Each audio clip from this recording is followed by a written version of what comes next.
था, सुबह शाम 6 बजे से लेकर शाम को 8 बजे तक ट्यूशन पढ़ाता था।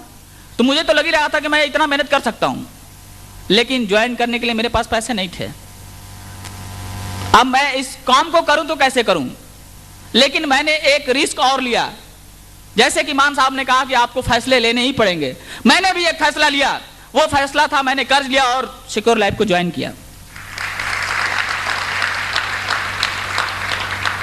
दोस्तों, ज्वाइन किया, बड़ा अजीब सा लगता है।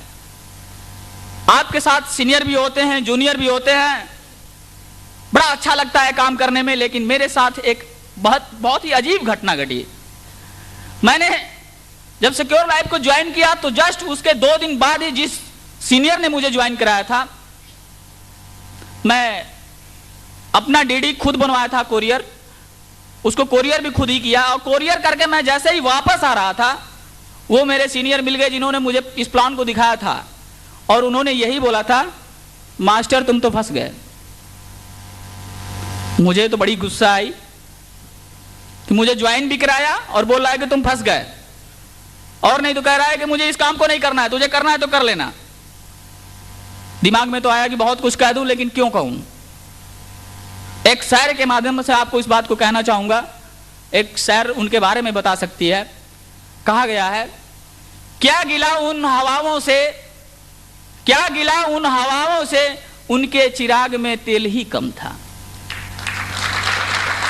जब उनको समझदारी होती तो वो मुझे ज्वाइन करके क्यों इस काम को छोड़ते, लेकिन मुझे समझदारी थी कि ये वर्क कैसा है, ये मुझे कहां लेकर जाएगा, अगर हम इसके साथ होंगे तो ये कितनी दूरी तक मुझे पहुंचाएगा।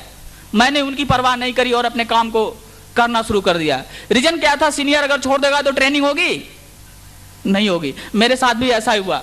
लेकिन मैंने जब काम करना शुरू किया तो दोस्तों, मेरे पहले ही हफ्ते में 5 लोगों को ज्वाइन कराया, 5 लोगों को ज्वाइन कराया। लेकिन 5 के बाद 6 महीने बाद कोई सेल नहीं आई थी।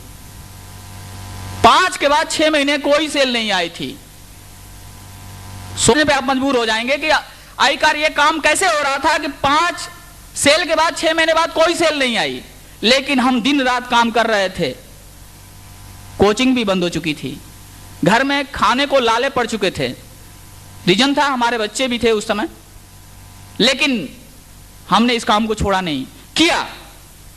एक टाइम तो मेरे साथ ऐसा आया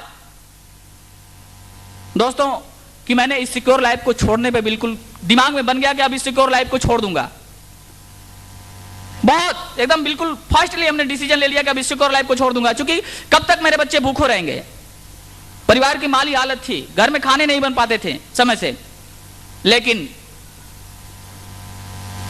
कभी कभी हम सीनियर नहीं, हमें जूनियर भी मोटिवेट करता है, और वो जूनियर हमें, आज वो मेरे लिए भगवान है।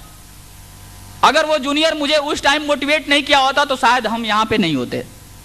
उस जूनियर ने मुझे मोटिवेट किया कि सर जी, अभी हमने तो क्या काम किया है, 6 महीने काम किया है ना, थोड़ा और काम करेंगे। हमने कहा यार, जूनियर जब इस तरह का जज्बा लिया तो मुझे तो करना ही चाहिए, और मैंने काम फिर से करना शुरू कर दिया। उसी टाइम उन्होंने एक अपने गेस्ट को लाए और बोले कि सर जी, इसकी ट्रेनिंग करनी है, कहां पे किया जाए। हमें कहे कि कहां पे किया जाए, आज तो हम होटल में बैठ के ट्रेनिंग करते हैं। लेकिन उस टाइम तो यह भी नहीं पता था कि किस होटल का दरवाजा किधर होता है, क्योंकि एक्चुअल हम लोग देहात से बिलोंग करते थे ना, कुछ पता नहीं, बिल्कुल पता नहीं था। तो हम बोले कि क्या किया जाए, तो उन्होंने बोला कुछ भी तो व्यवस्था करिए। हम कहा हाँ, एक व्यवस्था है कि मेरे मित्र की एक मारुति है, उसी मारुति में बैठ के प्लान शो कर देते हैं। अब मित्र की मारुति आई, मैं और वो मेरे जूनियर दोनों आदमी बैठ गए अगल बगल, बीच में गेस्ट को बैठा दिए, ट्रेनिंग लेना शुरू। जब मुझे पसीना आ जाता था तो मैं कहता था संजू थोड़ा मैं पानी पी लूं, आप ट्रेनिंग कर लो। तो जब उनको पसीना आता था, सर जी थोड़ा आप देख लीजिए, मैं पानी पी के आता हूं।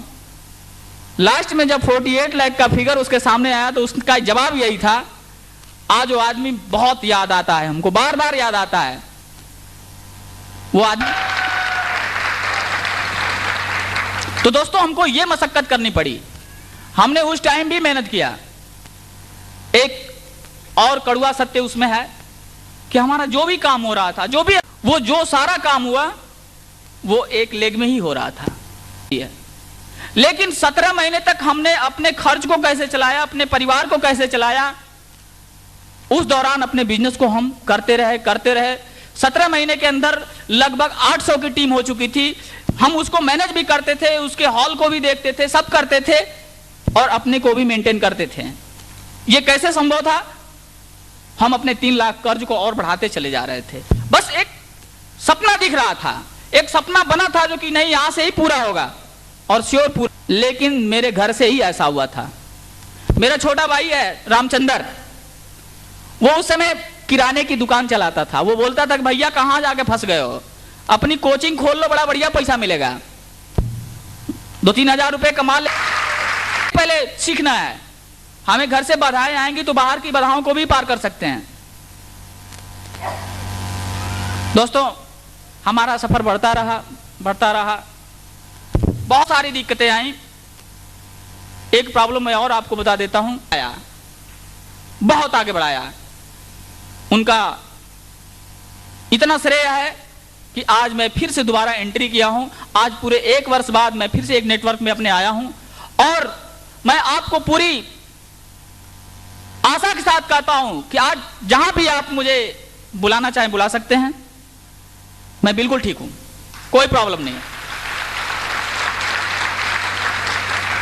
दोस्तों, मैं कह रहा था कि हमारी टीम को उन्होंने संभाला ही नहीं, बहुत आगे बढ़ाया। उस दोस्त का नाम, उस एसोसिएट का नाम मैं नहीं भूलना चाहूंगा, जिसने मुझे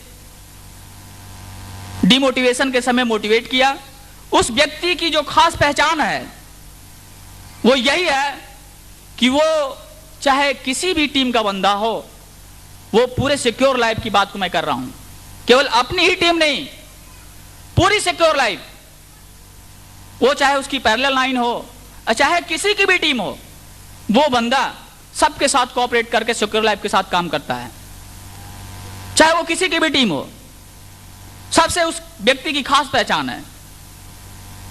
दूसरी चीज, वो व्यक्ति जब मेरे जैसे आदमी को, मैं सीनियर था उस आदमी का, मुझे डिमोटिवेट होने से बचाया, मुझे इस काम को छोड़ने से बचाया, तो वो इंसान आपको कितना सहयोग देगा, सोचने की बात है।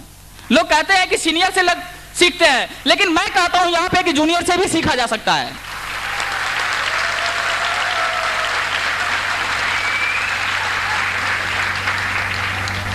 दोस्तों, उस डाउनलाइन की वजह से आज मैं डायमंड हूं, डबल डायमंड की तरफ धीरे धीरे बढ़ रहा हूं, लेकिन धीरे धीरे नहीं, आज के बाद तो रफ्तार बहुत काफी तेज हो जाएगी, ये भीड़ बता रही है। तो दोस्तों, आज उस पर्सन का दिन है जिसने मुझे बहुत संभाला, मेरे नेटवर्क को बहुत। पर्सन के स्वागत में आप बिल्कुल खड़े हो जाइए।